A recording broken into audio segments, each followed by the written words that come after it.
You're with Julian on the Brown Note. Is Peter Dutton a racist? It's a big question. It's been on everyone's lips.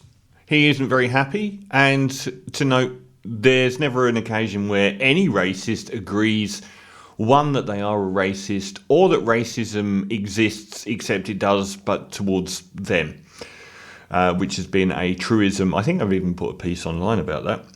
But basically, his entire political ethos is right-wing populism and going for any low-hanging fruit, of which racism is an integral part. He probably got a second wind in his sails due to the comprehensive defeat of the referendum last year, which remarkably didn't really land any blow on Anthony Albanese. Some lesser men have been taken down by such things.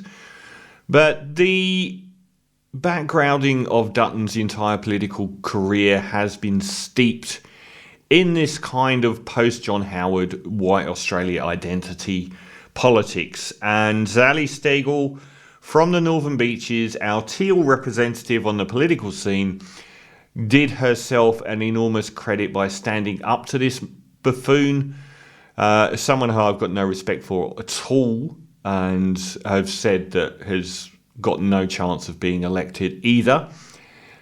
She basically called him out, and he said, "I'm seeking legal advice about you calling me a racist." Now, this is all to do with some of the most scummy political use of racial identity politics we've seen in the modern era, which was Anthony Albanese saying that he was going to allow Gazan refugees into Australia. The entire planet knows that Gaza is a war zone and that the people in Gaza are being murdered left, right and centre and would fit the criteria for being refugees. But there is the wider political goal here of saying that you support the Netanyahu Israeli government, being a particular point of pride for right-wing politicians around the world for racial reasons, because they ironically are not exactly particularly friendly to the Jewish race per se, but they absolutely detest brown Muslim people.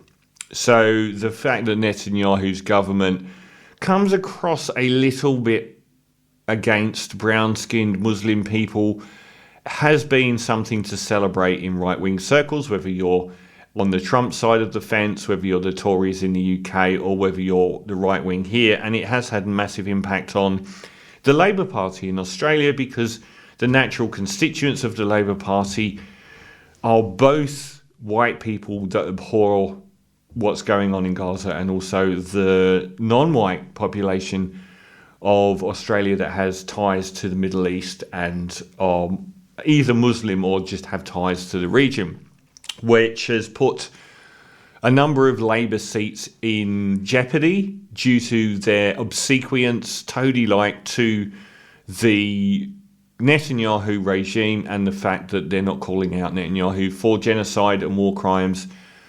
Because at the top end of the Labour Party, there's this incredibly strong link to the pro-Israel lobby, whereas everyone else in the Labour Party is massively opposed to it.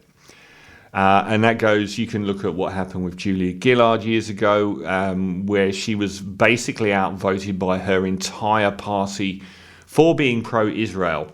And at the moment, there's an enormous groundswell of opposition to what is being called genocide in the Gaza Strip.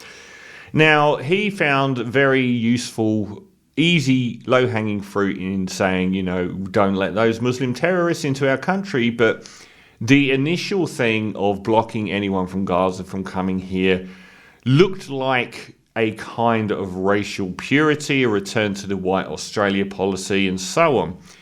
He quickly backtracked on that, because he is a coward when it comes down to it, and said, we're going to pause it. Because obviously if you're dying in the street in Gaza, you can probably hang around for a little bit and wait until he's unpaused it. The inference being from his side is that everyone coming from Gaza needs to show that they're not anti-Israel. Now, if we were in Australia in 1942 and we were telling the occupants of the Warsaw Ghetto they had to prove that they weren't anti-Hitler before we would give them asylum, that would be one of the scummiest things you could ever do. And whether or not you could technically call it racist or not, the fact that you are making people jump through those hoops because of the colour of their skin, the place of their birth, their religion, or whatever criteria, occupies what the United Nations have defined as racism in the modern era, which doesn't have anything. Even the word racism doesn't mean anything. It's, if you're negative towards a race, it isn't the word racism. It's like anti-Semitism. It has come to be known as somebody that is opposed to or negative against somebody's cultural identity, their background, their colour of their skin, where they were brought up, their racial identity, their cultural identity, and a whole raft of different things. It's come to mean a lot more than race. And there are a lot more people in the Gaza Strip than one race as well. So he, dog whistling like the best friend Fido ever had, wanted to infer that they're terrorists, but also with that sickening twist of, if they want to come here, they have to say that they're friends with the people that are murdering their families. And it's worth pointing out that on this side of politics, on this Trumpian side of politics, on this right-wing side of politics, they're not very far away from saying there's a Jewish global banking conspiracy. So the idea that they're friends of Jewish people is really quite off. So this isn't his first rodeo when it comes to race. He's got a particularly long and distinguished track record of using racial identity when it comes to Australia's immigration policy, which isn't different to the white Australia policy. These people would have been, if it was back in the years when they put Aboriginal people in chains, people who believe the same things that Dutton spouts today would have been those people. They weren't different. They just aren't allowed to do it now. And if they were there when the white Australia policy, they would have been making all the same justifications for it. They just can't get away with it now. That's what's called progression. And that's why progressive isn't a negative word. But conservative regression is.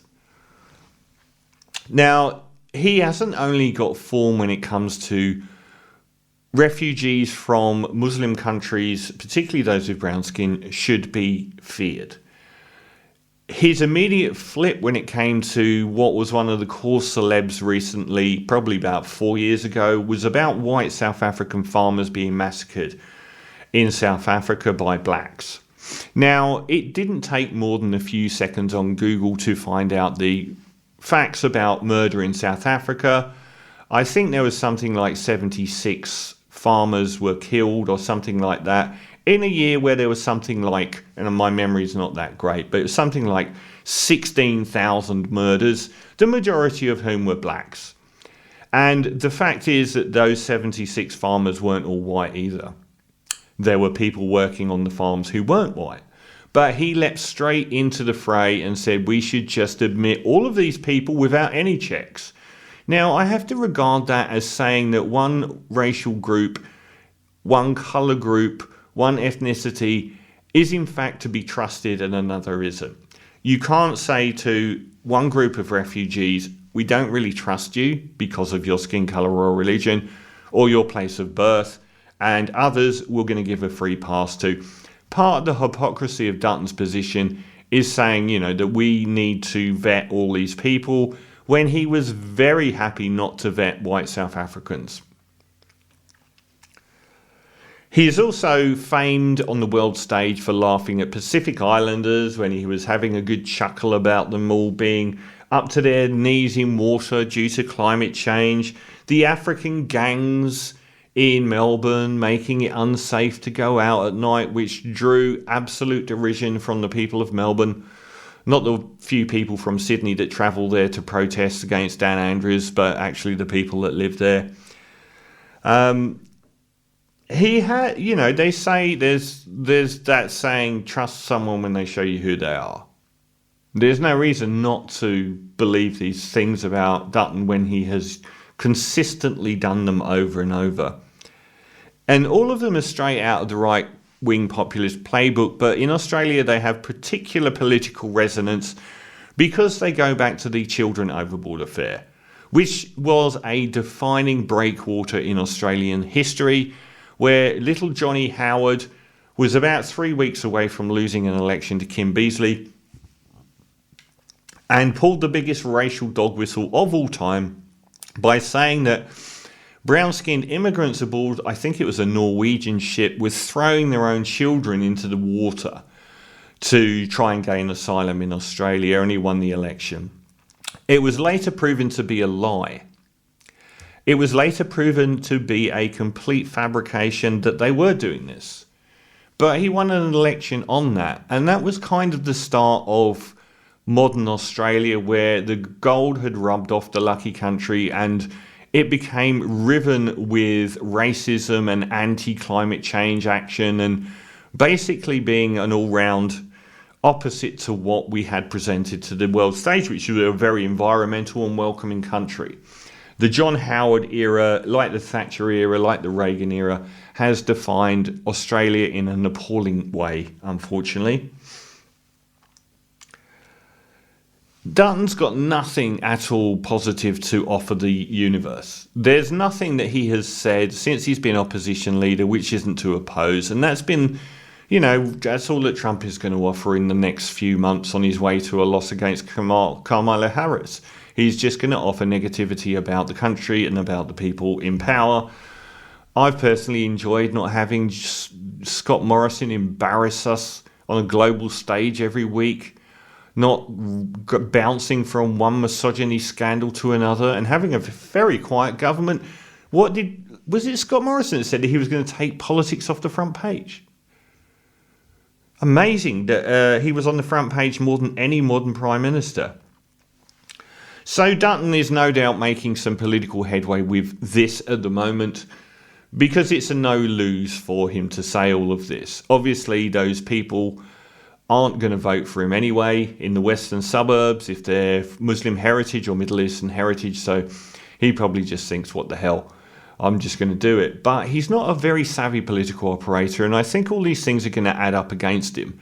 And it's worth remembering that the biggest opposition that he's had to his Gaza Children Overboard scandal is the Teals, who are ex-Liberals, which shows how far away he is from reclaiming that Liberal vote. So, the Teals hate him, and those kind of Liberal voters hate him. And he's doubling down on populist right-wing positions that he can never match up to the crazies in his own administration. We've seen a Liberal candidate this week quit the Liberal Party to run on ever more extreme positions. So he can never live up to these people. What he's living up to is right-wing populist news media, where he can go on 2GB and he can go on Sky at night and he can go into the Murdoch press and he can say that these are very reasonable positions. So I guess it comes down to, are you a racist if you're genuinely a racist? Or are you a racist if you act racist but do so for political reasons and don't actually believe those positions? Personally, from the evidence I've got from his behaviour over the last decade of his political career, I would have to reasonably believe that he is a racist, but that he's also doing it for political gain.